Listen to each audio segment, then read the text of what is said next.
editorial page editor Josh Brodesky. Hey, thanks y'all for joining us for another editorial board conversation.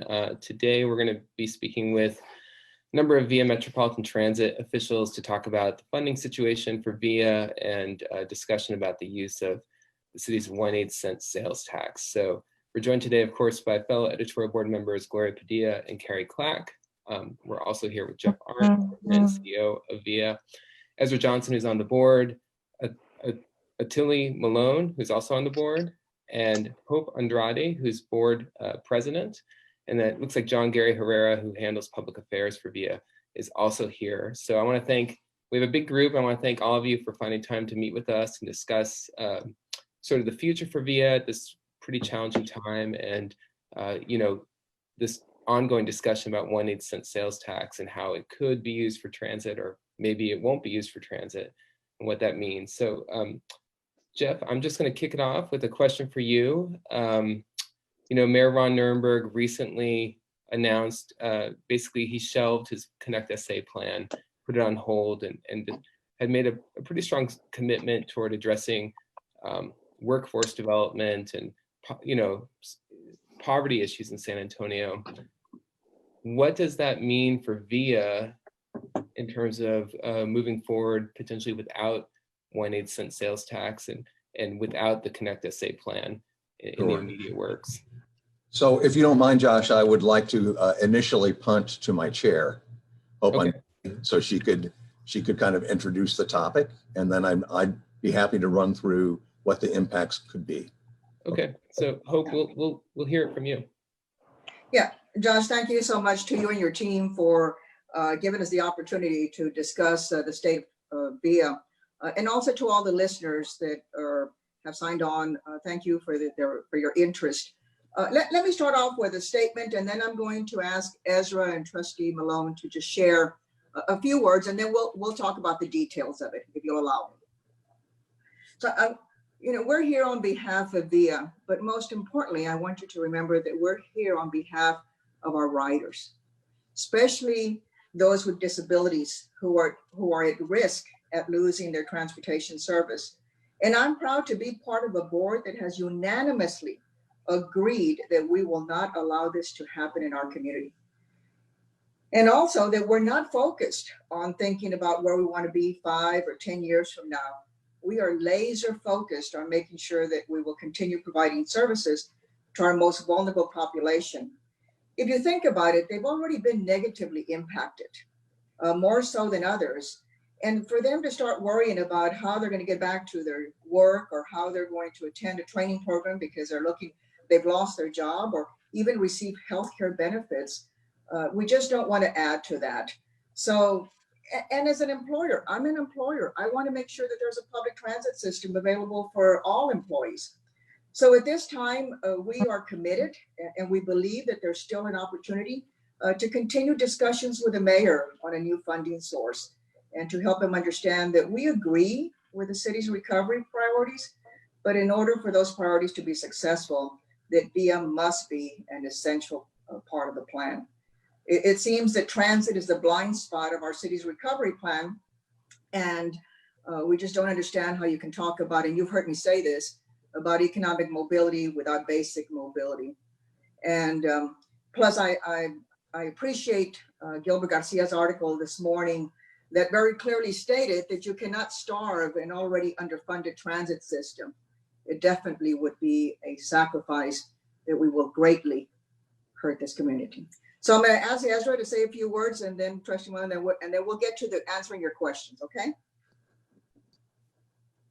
Secretary Johnson. Thank you, Madam Chair. I think what we saw with the onset of the COVID-19 emergency was that there was a group of essential workers that maybe many of us took for granted that we didn't realize was an essential workforce. That was our grocery store clerks, our home health aides, and folks that provide food service. All of those are not only essential jobs, but they are jobs that cannot be done from home.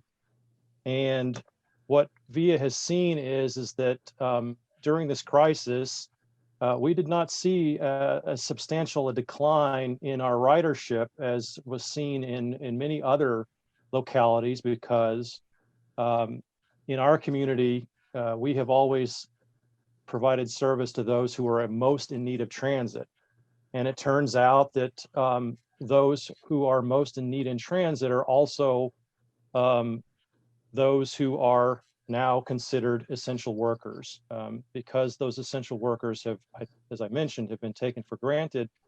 They don't tend to earn as much in terms of salary, and they tend to have fewer options in terms of transit. And so I think what we've discovered here is that, because San Antonio's essential workforce is reliant upon transit, that means the city of San Antonio is reliant upon transit. And as we began to get more and more information about the budget shortfall that we're looking at, we realized that we're not going to be able to continue to provide that vital, essential transportation service to our essential workforce, because the size of the deficit means that we're going to have to cut service. One of the promises that was, I think, made by our city and county leadership back when we were talking about Connect SA, the promise was given to those folks who are dependent upon transit, that we were going to make the system more equitable, we were going to make it more user-friendly. I think back to the comments that were made by Secretary Cisneros when the Connect SA plan was presented to council. He specifically mentioned the single mothers and other workers who are dependent upon VIA, who are experiencing very long commute times. That was happening before the COVID emergency. And now we're looking at making that situation even more problematic for those folks. We promised them that we were going to improve quality of life through making transit more accessible, and therefore making opportunity more accessible. To me, that's a human issue. That what we are trying to offer our ridership is time with their families, time for self-improvement, time for rest, all of those things that, we think about as, how to put it, we talk about time as being priceless. That was the promise that was made, and that's an equity issue. And, the board is united in continuing on with that promise to our ridership and making sure that we don't fall further behind as a result of the crisis. Jeff, what is the anticipated budget deficit for VIA due to the crisis? And then maybe could you walk us through, VIA's received $93 million in CARES Act funding. So Sure. How does that, why wouldn't that help ameliorate whatever cuts you all are facing? How about I bring up a presentation that kind of has some graphics. I promise not to get too embroiled in the PowerPoint, right? And to move through it quickly. And while I'm doing that, perhaps Trustee Malone would like to make a kind of an opening remark as well, okay? Sure. Following up behind Secretary Johnson, you have the workforce, the essential workforce, but you also have the disabled community. Already disabled community is much isolated, much left behind. Thanks to VIA, more and more the disabled community is being able to get jobs, move around, just live their life. And now you're going to put them back into a position, if we cannot get the funding that we need, of being left out again and isolated. Not everyone has a family force behind them in the disabled community. And sometimes even if they do have the family is not willing to work with them. So they have to have their independence. And VIA is one of the ways that this helps them become a more productive part of society than what they were before. All right, thank you, trustee. Josh, for this opening photo, I think it's really a great photo because it highlights some of the things we've done with the system. You notice that all the customers on board have masks. We require masks to ride public transportation. Our operators have masks in case a customer arrives at a stop and doesn't happen to have one. So we'll provide a mask to those folks. The other thing you can see is the spacing, and what this photograph doesn't show, because it came behind, is that the seats that you see that empty today have a sign on them that says leave empty for social spacing. So we've taken a number of steps to make our system particularly safe today. We do have a 16 passenger maximum on the vehicles today. So I wanted to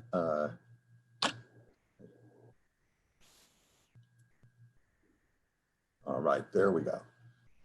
All right, so we have two lines here, a blue line and a red line. And the blue line represents the unrestricted cash reserve balance at the end of each of the fiscal years that we foresaw when we did the budget about a year ago, right? Our FY20 budget.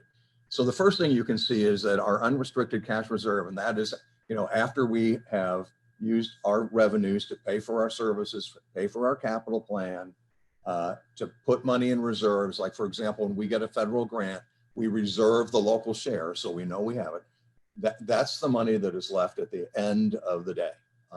And in many places, it's called a capital reserve, and we historically called it a capital reserve because that's where you'll draw for local match often.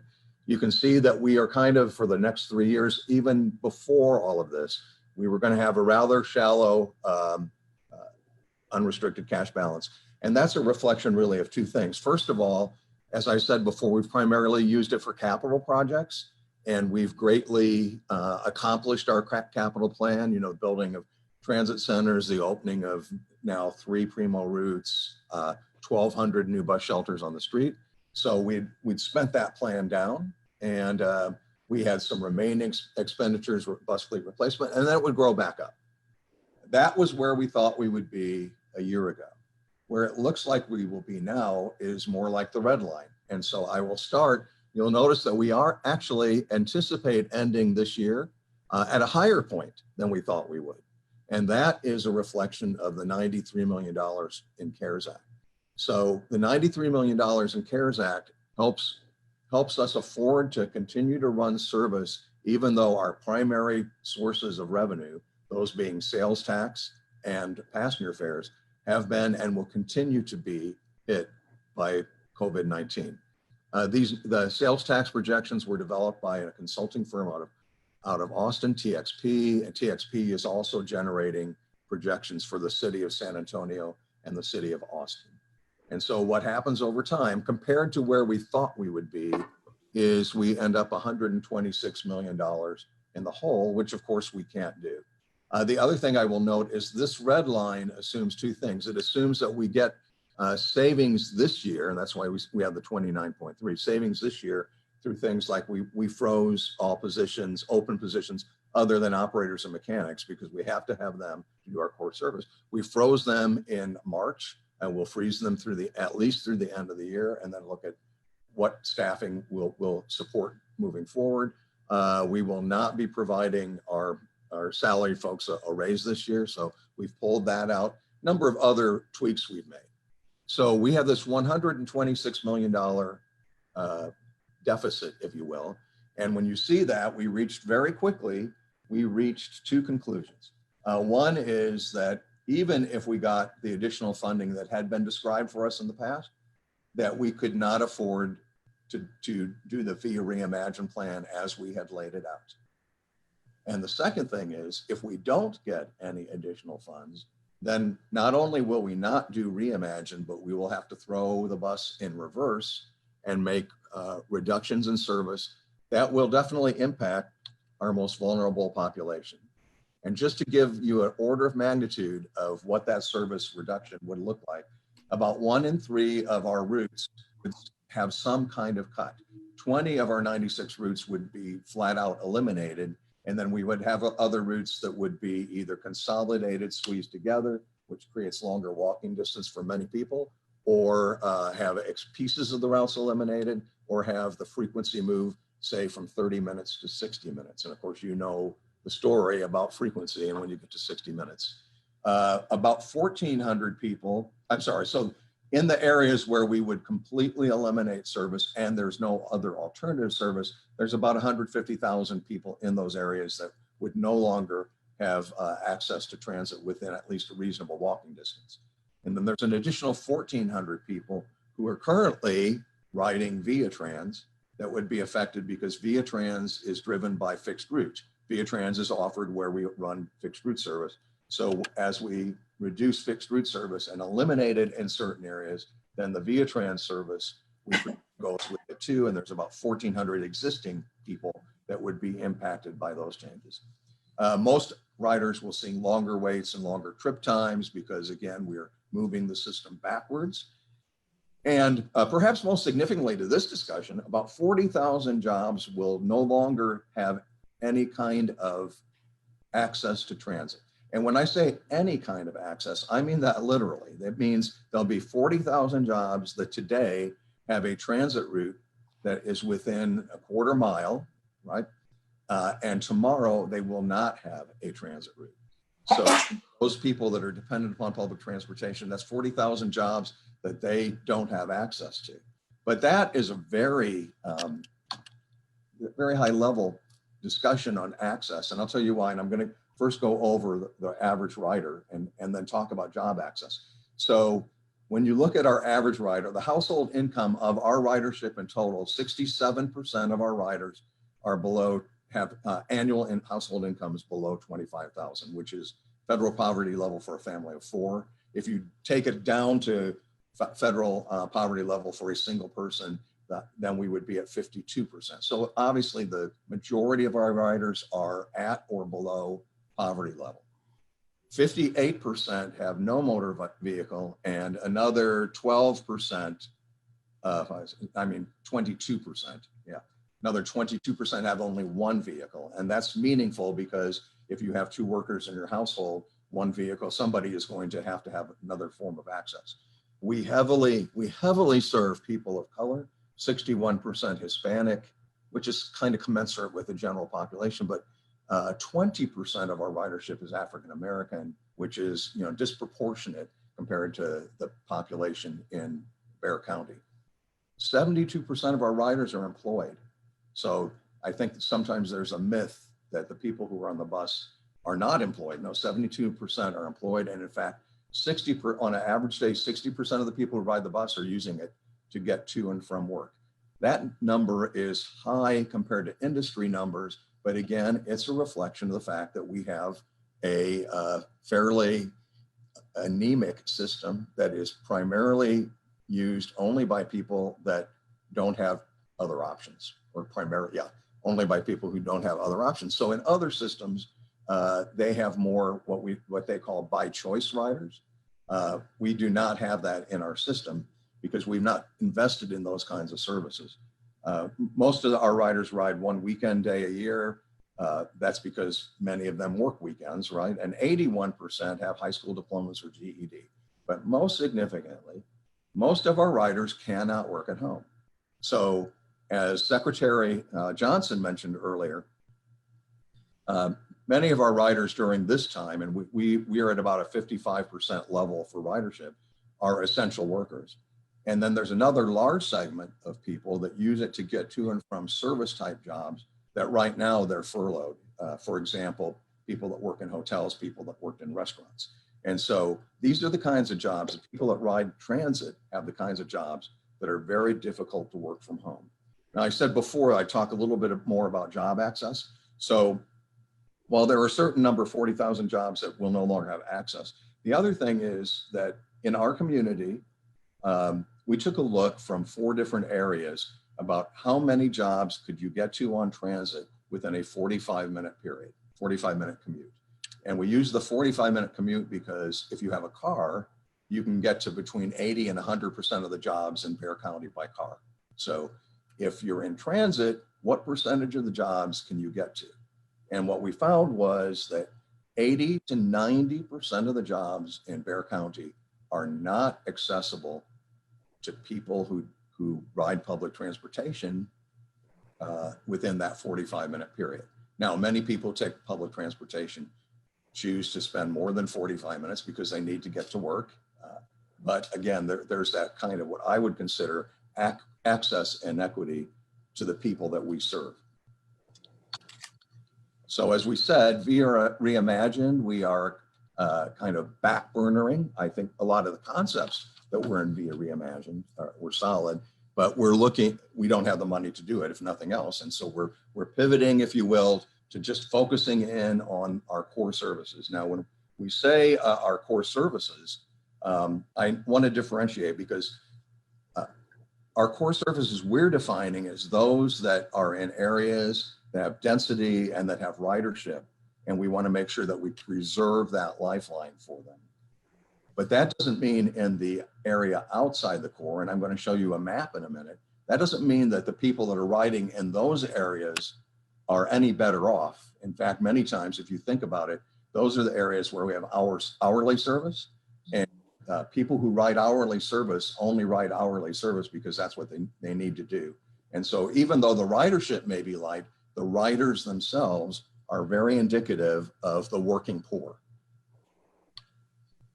And so with additional funding, what we would do is we would work in four areas. We would work to rebalance the system, as I described before, trying to make sure that at least in that core of high ridership, that we maintain the kind of frequency and connections that's needed there. Then we would expand MOD, the service that we have on the northeast side that we call Via Link, those kinds of options in the area around, so that we would still be able to provide both access within those regions and connections to that core.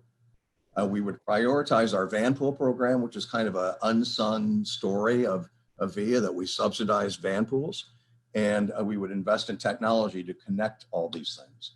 So this would be a very broad conceptual idea of what the system would end up looking like, even with additional funding. So you see the lavender area is the core, and you can see it's essentially areas inside 410 with extensions up to the medical center and the airport area. And then all the areas around, we would use some kind of innovative services to provide connections into that area. And we would have to have mobility hubs, much like you see the little circles there, mobility hubs. And those would be the points in which people would be able to connect to those innovative or alternative services. And again, if you look at the northeast side of town here, we have a mobility hub up there, and people either ride within that sector or connect to the system. The next area that we've looked at is the northwest side, and you can see that over there. Without the 1/8 cent, we're not going to be able to do the northwest side because we have to save the money that we would have put in there in order not to reduce services further elsewhere. So that would be kind of the concept of what we would do. And we would work to be a mobility provider. So we would focus on the system redesign to really maintain service where the highest ridership is, but complementing that, as it says at the bottom, with Via Link service. We'd look at enhancing Via Trans through additional opportunities with the private sector. Right now, 55% of Via Trans service is provided by the private sector, not by Via directly, but we would try and enhance that. We'd work at really going out and promoting van pooling. And then on the other side, these are services that we would introduce over time, services like, and again, a lot of this is oriented at first and last mile. So it'd be services like car share, where people are able to book a car for a period of time to make a trip. Ride share, where either we help creation of carpools or we involve the TNC organizations to provide that connection. Bikes and scooter shares, and then coordinated with non-emergency medical transportation partners who bring folks from the outside the area into our service in order to get non-emergency medical services. So I just like to say, I just in kind of a summary closing, I need to remind myself. So first of all, Our service is already very stretched. And this is a story we've been telling for a long time, and it's not changed. You know, the peanut butter story where we're spreading a little bit of peanut butter over a big piece of bread and it gets pretty thin, which equates into lack of frequency, for example. So our service is still stretched very thin. Our passengers are nearly universally poor workers. They're low income, they are minority, but they're employed and they have high school education or a GED.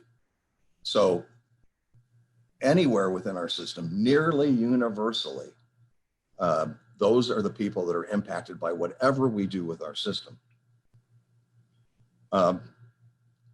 So if VIA has to make tough decisions, and those tough decisions include reducing frequency, eliminating routes, eliminating VIA trans, if we make tough decisions, and those are tough decisions, and our trustees will share with you because that they recognize how tough those decisions are. I'll just tell you that the woman who plans that service told us the other day that she was particularly emotional about this effort because when she moved to San Antonio, she was one of those people. She and her husband moved, they had one car, he used the car to work. She was an architect and she said there were numerous times when she had opportunity for job interviews, but she couldn't take it because she couldn't get there. She couldn't work there because she had no access. So she said she realizes that every time she looks at something and says, well, maybe we won't run this anymore, that there are people just like her in her circumstances, and maybe even a longer term lack of access that are going to be impacted. So if we have to make tough decisions, the people that end up really having to make the tough decisions are the people that we serve. They are poor, people of color, workers. They have really tough decisions that they would face. So my belief is that no set of programs that help address economic mobility can succeed unless you actually have physical mobility. And Josh, I think I may have answered more than one question there, but I'm going to stop. Let's. I've asked. I think all the questions so far. So I'll stay quiet while Gloria and Carrie chime in. I have additional questions, but I don't want to. So what happens to places like Sandy Oaks where you were trying to aggressively address some of their problems? Are those plans, are you still providing service out there? So we were planning to provide service this spring, and clearly it was not the right time to be introducing service. So we did not introduce service, and we told Mayor Ball, and she certainly understood why we would not do that. Our plan is still to proceed with that, but that would be the last mobility on demand we could afford. Okay. Certainly, we would have to scrutinize what the results are with that service later, because again, everything that we keep has to perform since we are eliminating a number of other services. How is your transit being out on 281? I drive by there frequently and there's hardly ever any traffic. Is it up and running still? So we have actually paused that service. First of all, I need to talk about the fact that there are actually two routes up there, or three routes, two that serve the park and ride and one that serves a Walmart there at 1604 and 281. Surprisingly, if you look at the ridership on those routes, or maybe not surprisingly, if you look at the ridership on those routes, 33% of the people that ride those routes are living in poverty. So it kind of tells you that the route is not necessarily being used by people that park there and come into town, but rather from people that are trying to get out there for work, right? Second thing is that especially the service out of the Stone Oak Park and Ride has been greatly disrupted by the fact that 281 is under construction. And if you drive through that area, you'll see that that construction is moving along quickly, but it's very messy. At the end of that construction, we will have the first HOV lane in that area. And we're building, well, TxDOT actually is building a ramp that will connect to that park and ride. At that point, when that construction is clear and that site becomes accessible and we have that connection, we would expect we'll see ridership.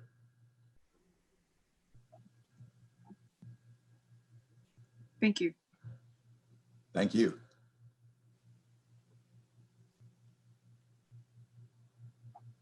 Also, well, if nobody else is going to ask a question, I have a question. So the ridership out of the medical center, I was curious about that because we have a lot of healthcare providers that are the ones that are driving in.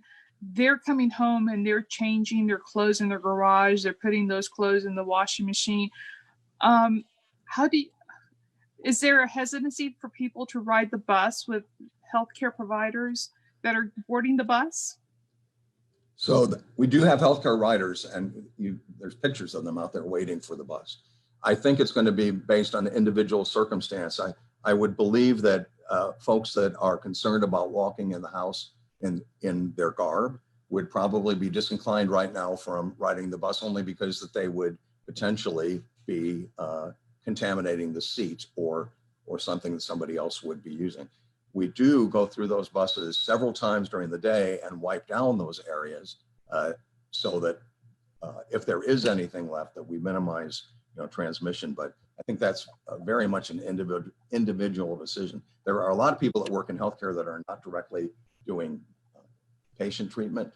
And of course, they are in a better position to be using the transit. Okay, totally separate apart. Y'all were talking about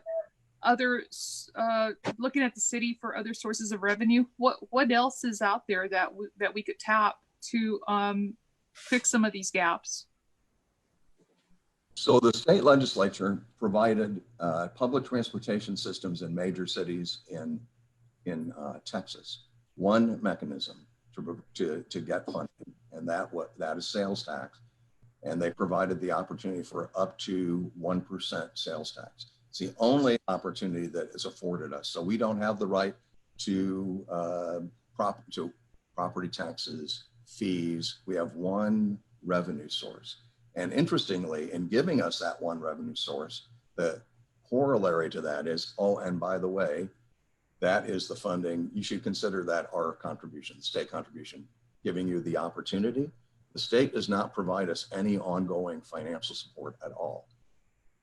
So we're very limited in the number of things that we directly can do.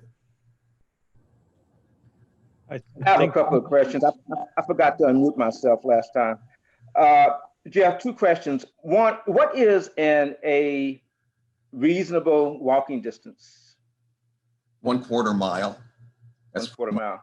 That's pretty much a national standard that use. Okay. If you talk about access, you say how many people are within 1/4 mile of a route, because once you get to the route, you're probably going to have to walk some sideways to get it to a stop, right?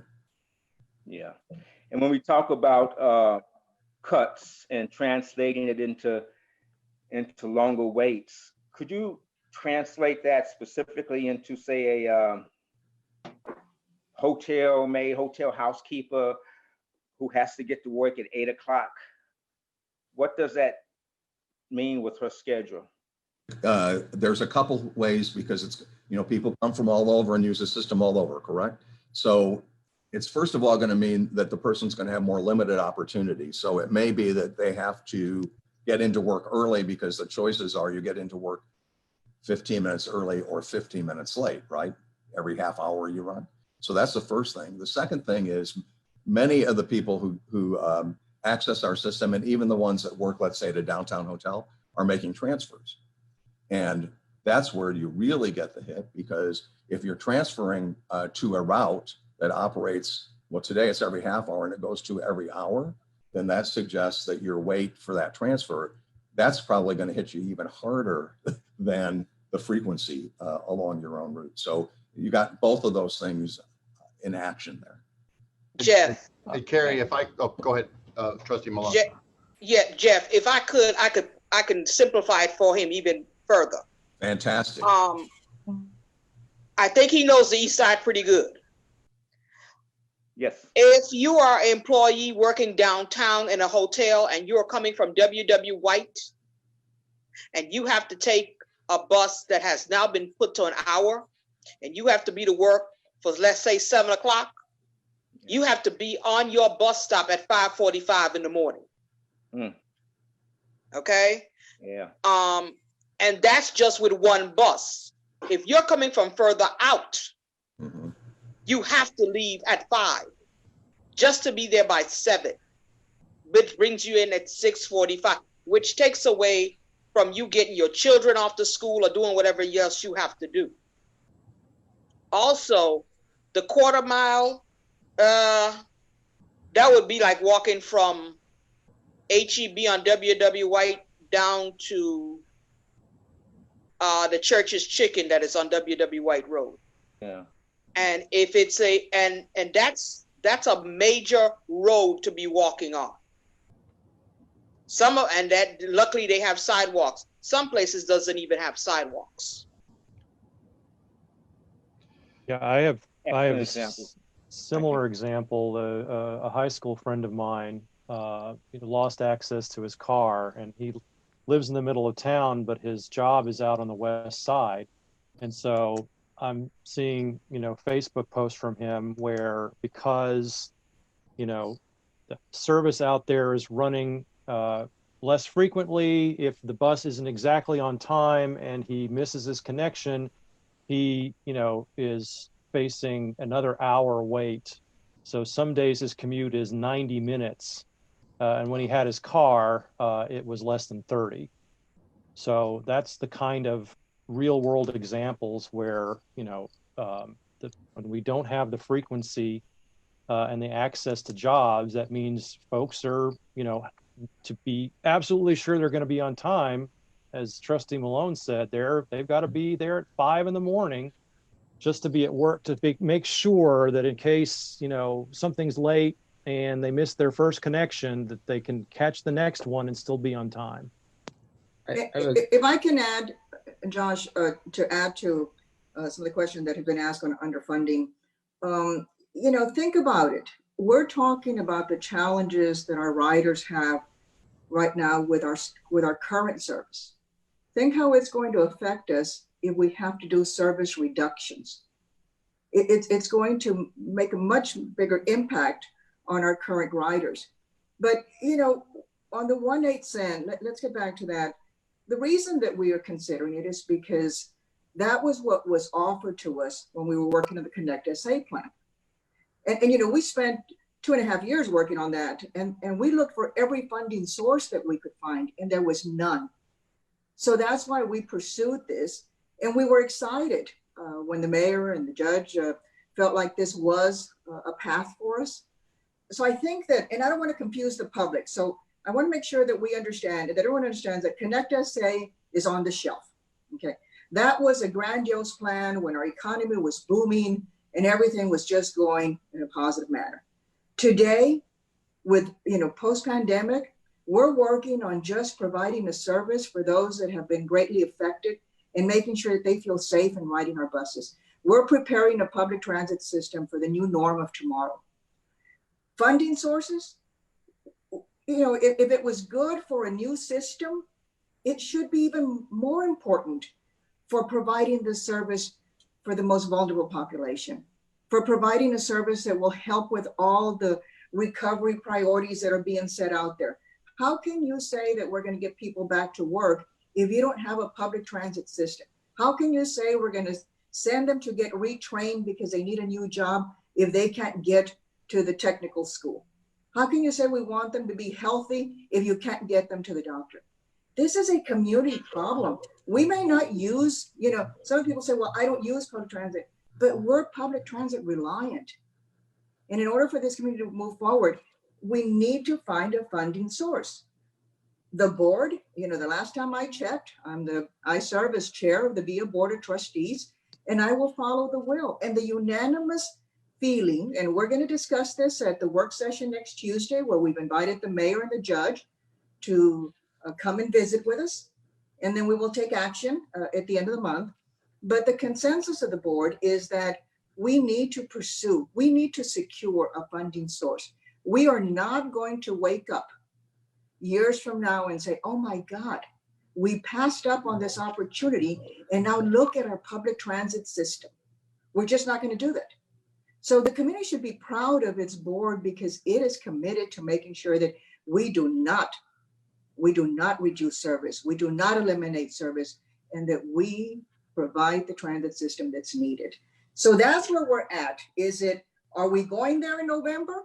It's all dependent on what comes up between now and the next couple of months.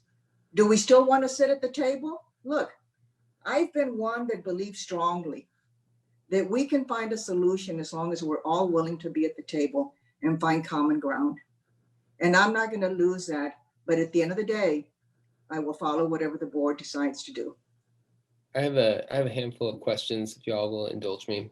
So the first one is I realize the regressive nature of it, but is there any discussion about fare increases for VIA? Current fare is what's the current fare, and is there any discussion about increasing that? Well, I can tell you the current fare is $1.30. So I thought. Right. It is regressive. And again, it would put the burden on the back of those people that are least able to bear that. But also, fares are only about 8 to 10% of our revenue.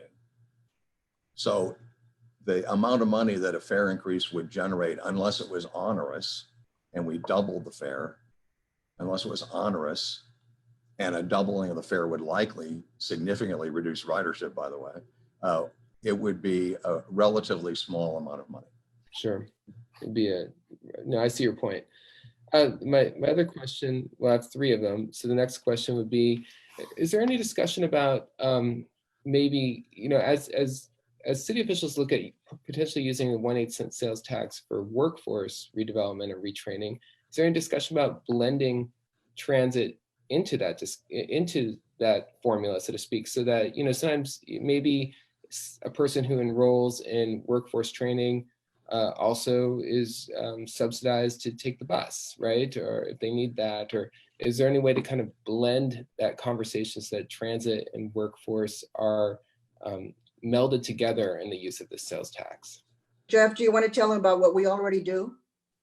Well, so first of all, right, let me just say that we work with organizations, employers, all of that we have employer passes. We do discount passes for agencies that do social service for people who live in poverty.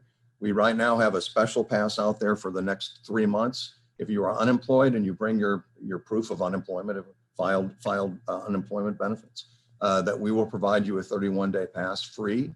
And we'll do that up to 3 times. At least that's the current limit we've placed. So we always work with that. But I think the point would be that if our service is cut back, we can encourage people to ride the bus, but the options they'll have will be fairly unattractive.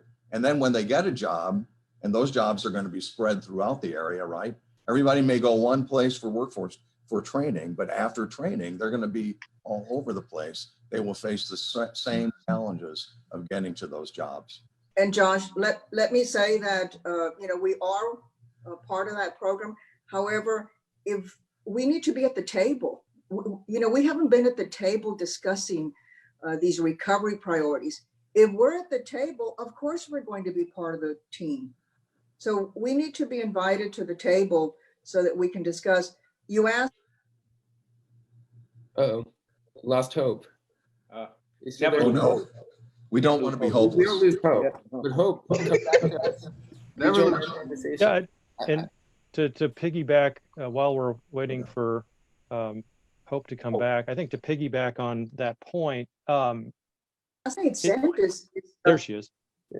You're back. The 1/8 cent is barely a lifeline for us. That revenue is also being reduced. So the 1/8 cent is barely a lifeline. So if there was a blend, there would have to be other considerations of funding sources for us to agree. No, I think that's a very good point, in terms of how much that sales tax has reduced. And of course, you have a lot of different groups that are discuss, a lot of potential uses. We haven't even mentioned aquifer protection, right? The traditional use of that sales tax, and of course, the greenways. Another question I have is, I think one of the big selling points of Connect SA was the potential for true rapid transit in San Antonio, in particular, the 2 lines, the first line going from the north side to the airport to downtown to the south side. And then the second line, I believe, would go from the east side to the west side, connecting in a community that's fairly economically segregated. This was a potential connection. But those plans, those lines were, I think, what, 5 years out, even under Connect SA. It was going to take some time. So are you all moving forward with still planning those lines, or is that just completely on hold now? Go ahead, Jeff. Okay, so the first thing is that with our current funding picture, with that deficit we have to overcome, we're not in a position to start to talk about increasing service or making any kind of major capital investment. It's kind of a shame because the federal legislation that's out there right now, not passed, but it's proposed, it's going through the House, would have the local share drop from 60% to 20%. So the federal government is going to put more money into those projects, but you still have to have the 20%, and maybe more significantly, you have to prove that you have the money to actually run the service. And we're right now facing a circumstance where we can't afford to run the meager services in some cases that we currently operate. Now, we continue to plan. Yes, we have a grant that will allow us to move forward with planning. We want to be shovel ready. I hope you can speak to shovel ready better than anybody about the benefits of having projects out there. Do I think that ART is important? It is important, and at some point in our city's future. If you stop and think about that comment I made earlier, that people who ride transit within a 45-minute travel shed don't have access to 80 to 90% of jobs. One of the things ART does is increase your speed along that system and really open up the number of jobs that would be available to people. So it's certainly, all of those things move us in the right direction. But right now, as Hope said, we are simply working to not reduce the already thin level of service that we offer.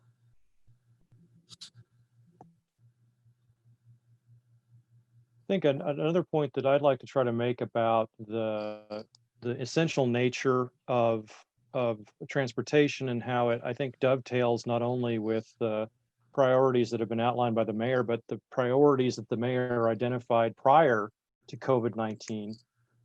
We have a significant population in San Antonio that is housing cost burdened. But what we don't talk about very much in that discussion is that 75% of San Antonio households spend up to a quarter of their income on transportation alone. And that's no accident. We have a very spread out city with a very, with a transportation system that's, just the absolute basic in terms of service. And so people have to have a car often to get around, and that's why it is so expensive. If we can create a system that at least continues to maintain where we are now, we will not be increasing the transportation cost burdens on family, which then snowballs into additional housing burdens. And that's of great concern to me, certainly, when we're talking about, are we going to be able to keep people in their homes during this crisis if we make it impossible for them to use our system, depending on where these cuts fall? That's going to have a snowball effect in housing. So I hope that we have that discussion as well in terms of getting our economy moving again. We've got to keep people in their homes, and we can do that by making sure that they can get to work. Yeah, to Secretary Johnson's point, and John Gary, I'm going to steal your line.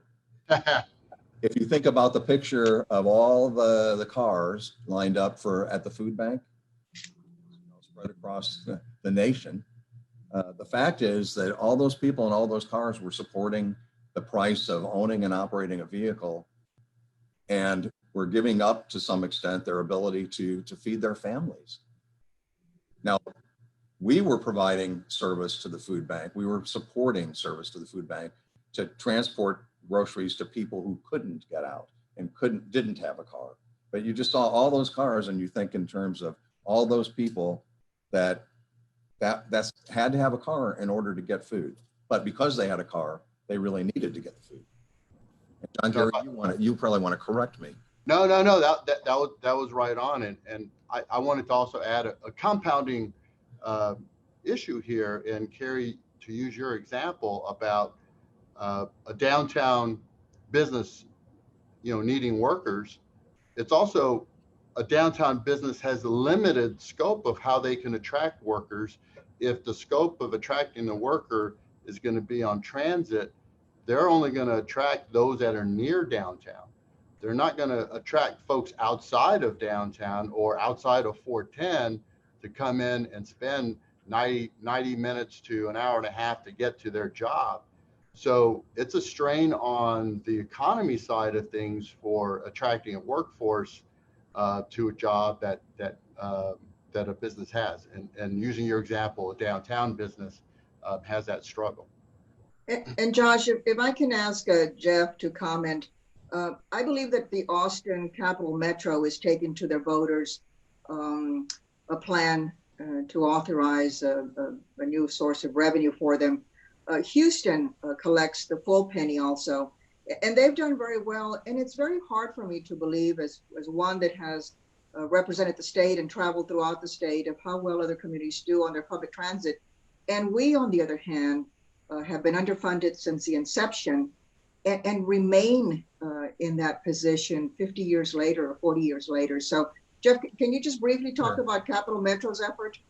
Sure, and I can talk about the state too. I can, Houston Metro just last fall passed a referendum to authorize them to issue bonds for a $7.5 billion investment in public transit. Is that billion or million? Billion with a B, yes. Billion. Yes, and the way they pay the bonds off is through their current recurring sales tax. They apparently have something like half a billion with a B dollars in their unrestricted cash or capital reserve. You saw we were at 2 million, they're at 500.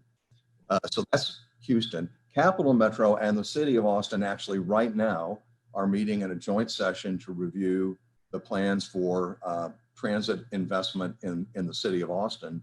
And they will consider moving to a referendum in November. I talked to the CEO and they expect to make the formal vote in August. Today, they are asking city council and the board to vote on approving the plan that they want to take forward.